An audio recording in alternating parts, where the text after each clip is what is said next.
from the Horn Northwest Austin Bureau. Stu Myrick here. So we have finished the inaugural season for Austin FC of Major League Soccer.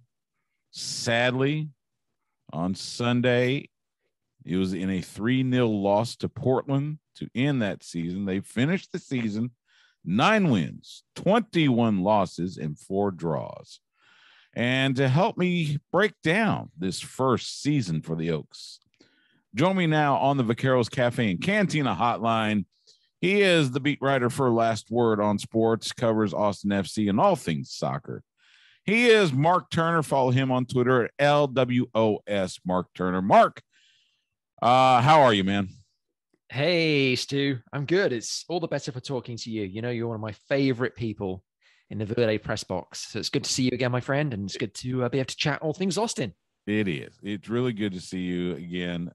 We were together Wednesday night when Austin FC got the win and enjoyed our final Q2 press box sitting for 2021. Let's start with Sunday's match. The season finale. Austin travels to Portland and lays an absolute egg. As we mentioned, 3-0 to Portland. From what I could gather, what I could see, this was just I don't want to, I don't know. They're professionals. They're professional players, professional soccer. And yet it almost seems like maybe they started checking out. What would you say? Yeah, I mean, it's hard to say that definitively, but it did appear that some of the players were, midway through packing their suitcases, getting ready to head off into the post-season break. Although I know many of them would be reluctant to do that. Alex Ring among them. Those folks who've been around MLS for a while were desperate to be involved in postseason. It wasn't going to happen this year for Austin. The performance last night was just a capitulation from start to finish. Yeah. And I was tweeting out, I live tweet out every match. And anyone is interested in, Stu just mentioned my handle there, LWOS Mark Turner. Anyone interested in checking out kind of my tweets from last night, just watch the timeline develop. From very early on, I was bemoaning the lack of intensity and the disconnection there appeared to be. Players seemed to be on completely different pages.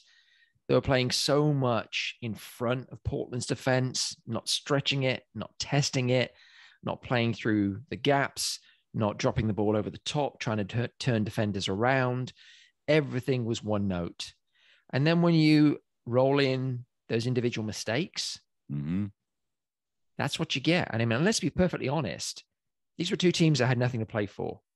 I mean, Austin had a little to play for in that they could have been the best in Texas, such as it is with the 3 teams in Texas propping up the Western Conference right now. But Portland were locked in 4th. A win to them means nothing. They weren't going to get into 3rd or 2nd. Their position was locked for postseason. They weren't going to drop at all. So had they been beaten, they were playing for pride, undoubtedly, because Austin obviously had spanked them twice at Q2 earlier this season.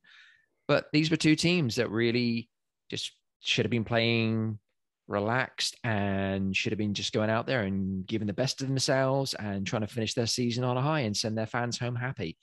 And only one team really seemed up for that last night. Yeah, and it seems like, and we've seen this all season, Austin FC has not been able to string 2 wins in a row all season. Yeah, you nailed it. And you leave, Wednesday night with the win over Sporting KC and, you're feeling good. And it's like, okay, maybe they've got a little pride left. And then this happens. And that's been the story all season. One of the things I've noticed, and again, this is, all season long, the what we see at Q2 and everything, it feels like Austin FC, they had these kind of sparks of brilliance on defense, but there were quite a few times where their opponent would get the best of them, maybe not score a goal, but definitely would control the pace of the match, control the ball. Even when Austin FC was able to get the ball, they'd get down to their end, and it just seemed like the opponent was like a step faster. Is it a concern of for Austin FC that they just didn't have the speed? Well, in terms of just raw speed, it absolutely is. I mean, that we've been talking about that all season long. The fact that really there's not much in the way of speed throughout the team. You certainly have, Jared Stroud certainly has wheels. Nick Lima, obviously, is probably just about the only defender that really has brutal pace at the back. But that's certainly one area that Austin are going to need to strengthen. Another area I would suggest as well is just leadership. In Alex Ring and Matt Beasler, you undoubtedly have two experienced, seasoned, very capable leaders, but you get beyond the two of them, and I feel like it's a pretty big cliff. If you look at somebody like Brad Stuber, who's had an outstanding season. I am not a Stuber hater. Nobody is. It's impossible. No. It's impossible not to like Brad Stuber as a person and as a player, and he's had a fantastic season. That being said, those of you who are gluttons for punishment, who want to rewatch the match again today, or at least just the highlights and look at the goals, look at Stuber's reaction after every goal, bearing in mind that I think all goals but one last night, so two of the three goals last night were individual mistakes. And as I mentioned, Austin could have lost by a lot more. So there were other mistakes that could have culminated in additional goals. And Stuber's reaction to that was very low key. And I want to see, and I'm just picking on Brad Stuber, I just want to see other players get mad. I want to see other players say, hey, you're a professional. This isn't acceptable. Get it together. And I want to see that fire. And I think Alex Ring has tried to put this team on his back in terms of leadership this year. But I mean, in terms of performances, he's had a good season. Arguably, Diego Fagundes has had a better season. There are several players who have been fantastic this year. Sebastian Driussi is another one. But in terms of really saying, come on, guys, we got to get this done. We got to find a way to get this over the line. Ring has really put this team on his back. And his frustration has been manifest on a couple of occasions, actually more than a couple of occasions, but on a couple of occasions we've seen red cards where he hasn't even picked up a single red card throughout the rest of his career. So I think that's indicative of something. And I think Josh Wolf and the coaching team need to make sure they strike that balance when they look to recruit in the offseason. Yes, you're looking for talented players, but also you're looking for players who, like Driussi, have that experience and have that ability to step into a leadership role and make demands of their teammates. Guys, this isn't good enough. And it's interesting, your point as well, Stu, about stringing results together. So I had a theory that kind of came to me last night, and why it didn't come to me earlier in the season, so I could have written about it, I don't know. But it suddenly occurred to me last night. What happens on the field is kind of a microcosm of what happens in the league table when it comes to Austin FC. So what I mean by that is, Stu, you referenced the fact that, they can be free flowing and things kind of come together, and then it's like breathtaking and they create these chances. And like, wow. And then they have these moments where you're like, who are this team? I mean, they're awful. Everything's disconnected. It's slow.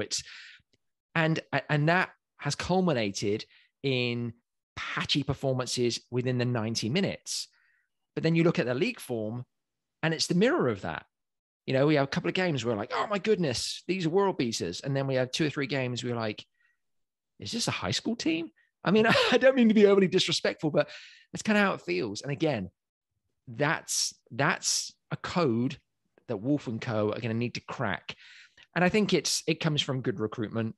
And so I think the two things are connected there, but that's certainly been the story of their season. Yeah. I will correct myself. They did have a 2-match winning streak, match 2 and match 3. Ooh. So on April 24th, they defeated Colorado 3-1 in Colorado. Yeah. And then about a week later, May 1st, they defeated Minnesota United FC 1-0. So, but that was it. Just want to say Colorado, number 1 spot, Minnesota made playoffs last night. Right. So congratulations on those victories, Austin, but when the dust settles on the season. And that's the thing. I mean, they will, every once in a while, they'll get up a good enough match to beat the leaders, beat the teams that are on the top of the table there in MLS. But they just beat Sporting KC. Yeah. third in the West. You know, they hammered the Timbers twice, fourth in the West. They have it in them. But for that consistency to be there, again, we need to increase the quality of recruit or continue. I don't want to suggest that the recruitment this last season was bad. It's really, really hard for a franchise team. I mean, It's really hard to put in place, you know, essentially an 18-man roster, all of whom are rock stars and are going to blow it out the water year one. Atlanta, LAFC, those are high and unprecedented watermarks. Exactly. So I think what Austin did this last year with the personnel they had was credible. But moving forwards, if they want to crack that code, if they want to see that consistency, then they're going to need to make sure that they are very, very intentional about who they bring in, not just in terms of ability, but in terms of mindset and experience as well. You know, and that is something to say. Yes, this is an expansion franchise, first year of existence. So, and we've seen it in other sports where it's NFL, Major League Baseball, NBA, whatever, with a couple of exceptions. Usually the expansion franchise, they're not going to be that successful first out of the gate. So I think part of it is just simply the fact, like we talked about, the flashes of brilliance, the times where it looked like, wow, they could actually get this. And they had some good shots on goal, and they, but it would, either be high or be, wide right or whatever. So, now you mentioned the two captains with Ring and Beasler, and Beasler was injured for most, if not all, of the season. How much did that affect the on field or the on pitch performance for Austin FC? Yeah, I mean, Beasler, he was certainly a big presence in the first half of the season, and he probably played more minutes than we'd expected. But his experience, again, coming back to experience, was so vital back there. He's playing alongside Julio Cascante, who's an accomplished defender. He's been around the block, but he hasn't seen much in the way of minutes, not dissimilar to the goalkeeper, Brad Stuver. And of course, you had Johan Romagna, who's coming in from overseas, no experience in MLS, young guy. So to have Beasler there was crucial. So on the flip side of that, of course, losing Beasler to concussion, and clearly that was complicated because he's been out longer than I think any of us anticipated. Right. That had an impact on the team for sure. That being said, I think the team managed his absence fairly well, but it just comes back to what we said earlier, Stu. You're on a precipice. Like when your margins are so thin, right? When your roster is so shallow, it's coin tossed. You're going to have those incredible games that we did against SKC when, let's be honest, we looked at the starting lineup. We looked at Alex Ring, who's been playing mostly attacking central mid this year in central defense alongside Julio Cascante. We were like, well, this is going to be ugly. And they dug it out. It was an incredible performance. But I think they ran out of steam then last night. I think in Portland, they were just flat. They just couldn't get up for it. Ring didn't have a particularly good game, and the whole thing came down like a house of cards. So to have Beasler back this next year, I think is important. I don't know, honestly, how much more Beasler we have. I think if we get another season out of him, that'd be great. I think beyond that, I think just generally they're going to need to look to deepen the defense anyway. Okay. With Mark Turner from Last Word on Sports. So let's look ahead. The season's over. Let's do it. You got the MLS playoffs. I'm thinking it's probably going to be New England. Probably take the cup. We'll see. For New England, Colorado in the final. That's it. Yeah. Yep. All right. So Austin FC, and they have a short break because the 2022 season starts late February 26th, if I'm not mistaken. Mm-hmm. So you've got barely 3 months, not much of an off season when you look at, say, the NFL or even the NBA that runs seemingly all year. There's, their off season is not very long, but this is a really short one. So how does Austin FC address a lot of those shortcomings from this season? I suspect there will be some new talent coming in. What does that look like?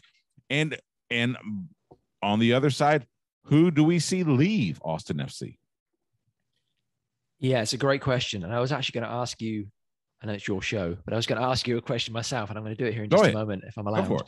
But to answer your question first, you're right. It is. I think it's the shortest break between seasons in MLS history, I believe. And, players are going to leave now. Obviously, we have players from overseas who are probably going to want to go and be with their families.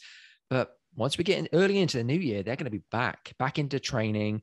The club itself is going to be preparing for a series of drafts, and they're going to want to make sure they get the appropriate picks. They already have begun the process of looking at who do we protect, who do we want back, whose contract are we looking to extend. I'm looking at you, Brad Stuver.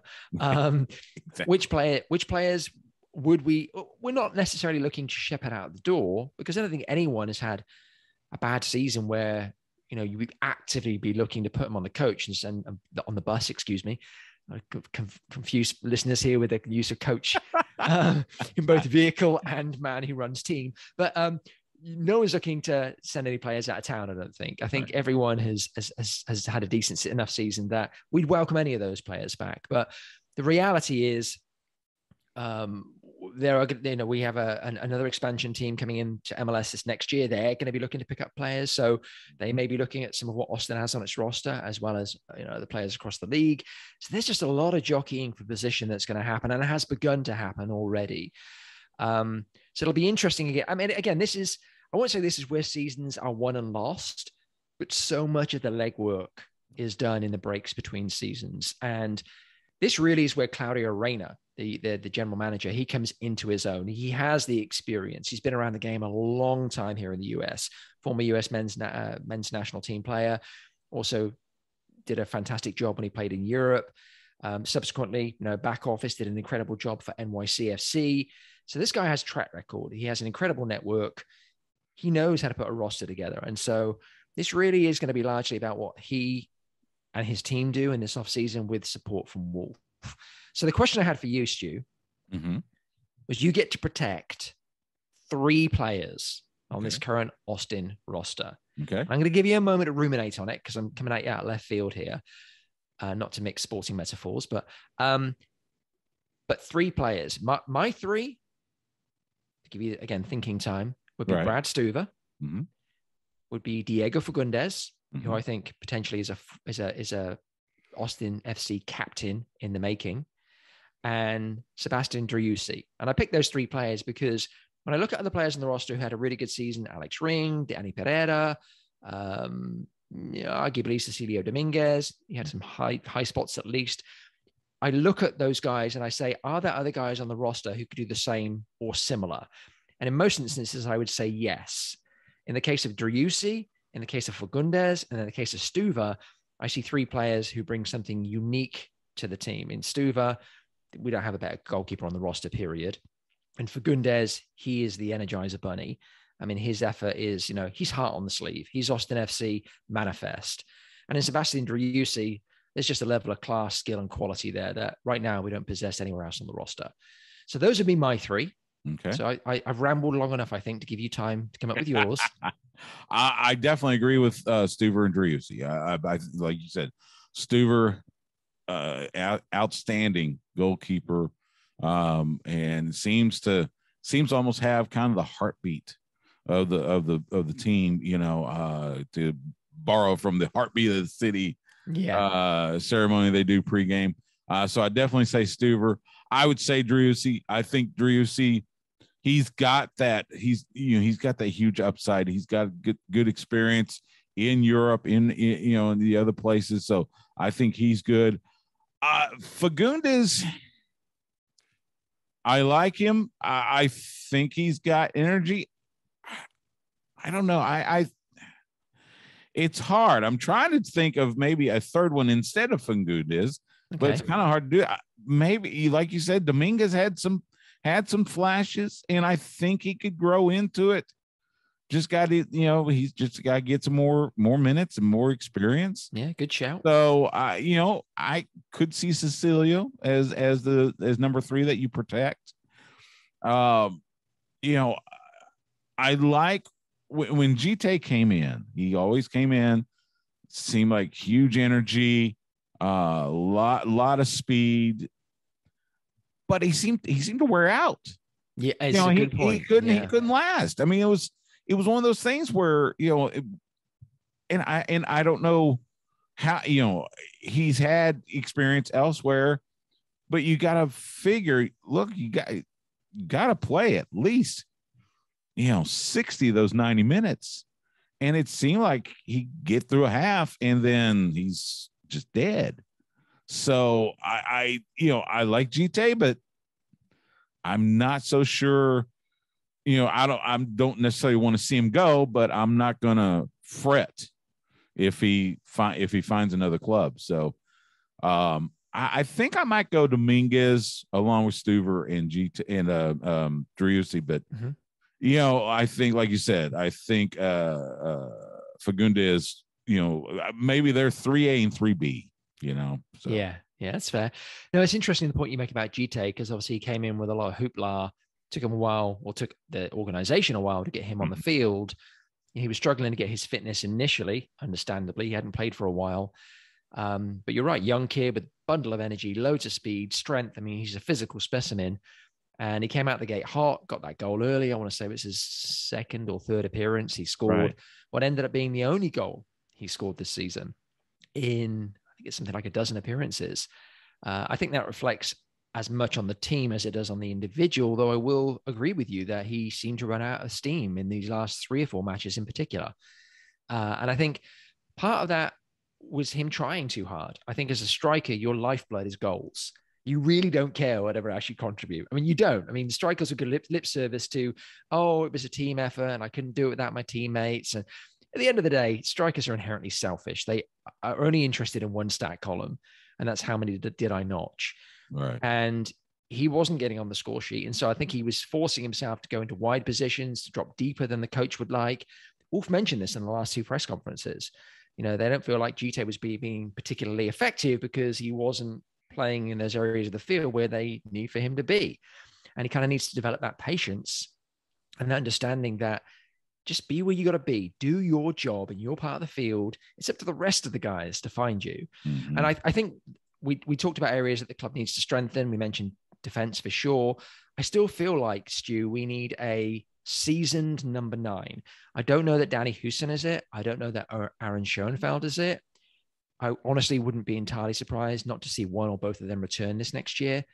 And again, I'm not trying to usher anyone out the door, but just looking at kind of the balance of the roster and the need to bring in a high quality and therefore high ticket number 9. I think this club needs a guy who has demonstrated the ability over multiple seasons, ideally within MLS or anywhere in the world, to score 10, 12, 15 plus goals a season. I think you need a guy like that leading the line. And I think you need a guy like Moussa Djite, who's a young kid learning his craft, to have the opportunity to learn from that individual and then to kind of jump into, a game here or there, or come in for the last 20, 25 minutes and see what that guy's doing and go out there and try and do it for himself. So that's one area I'd certainly like to see strengthened. But I think Moussa's got lots of upside. I think you're absolutely right. I think he has a lot of potential, and it'd be exciting to see what he does next year. Absolutely. Let's finish up with this. We mentioned Josh Wolf, the head coach here. Don't do it, Stu. Don't do it. I'm not going to do it. I know it's out there though. That's the thing. Look, this again, we mentioned this is an expansion franchise, first year, inaugural season, but there seems to be the underswell, at least, that Wolf may not be the man. I don't agree. I don't think the sample size is big enough right now. It's kind of, I'll compare it to Texas Longhorn football.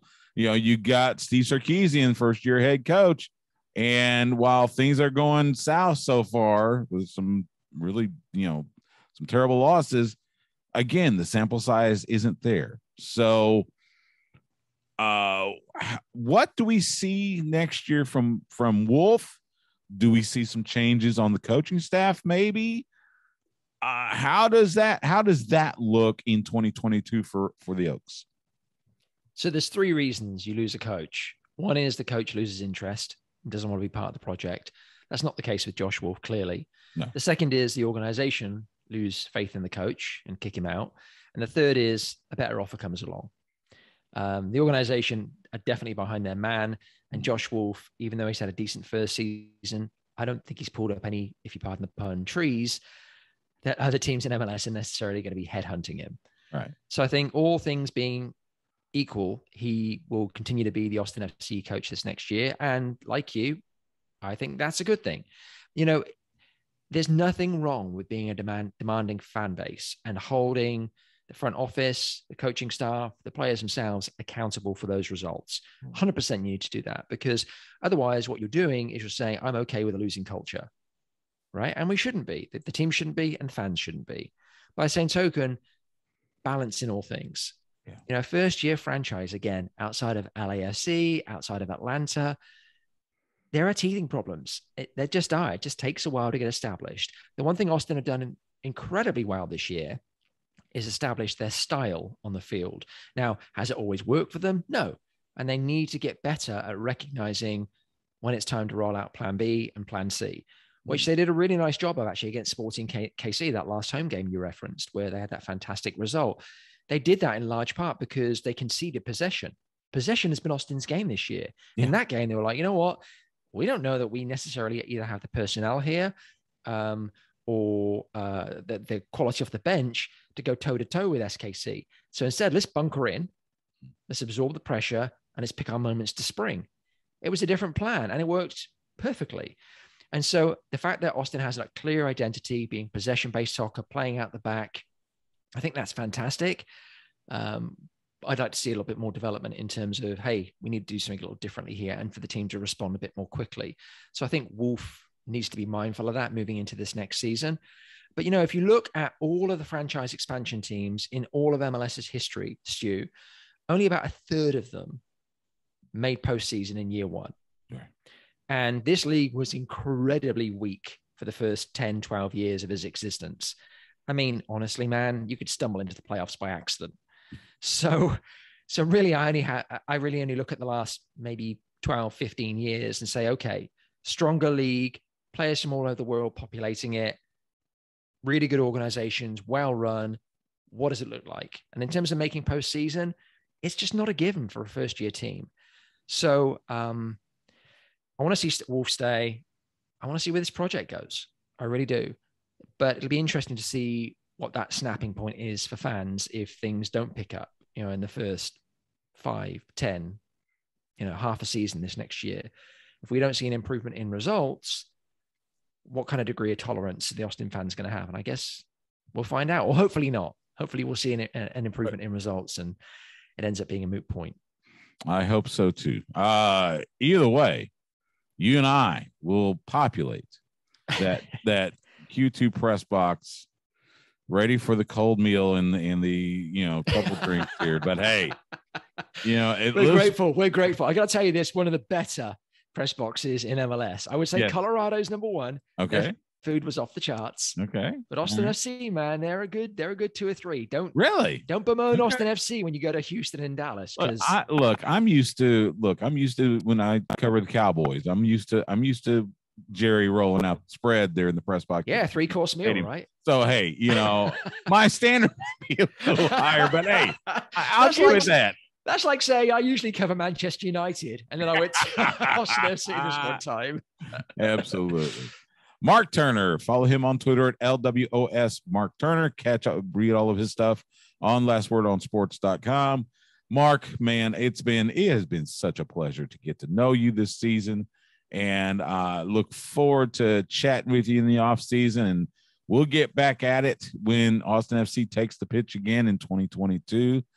But in the meantime, be well. Have a great week. Have a great holiday season, by the way. Yeah, you too, my friend. I'm looking forward to the downtime. I really am. So, yeah, it's been a pleasure getting to know you too. As I said, first time I was on the show. It's really been a joy. And all the guys in the press box. It's been a fun press box. And it's been an entertaining season. You know, the results haven't always been there, but I think we've had a good time with it. So here's to more of the same this next year. So, yeah, have a great off season, my friend. Couldn't agree more. From the Horn Northwest Austin Bureau, I'm Stu Myrick.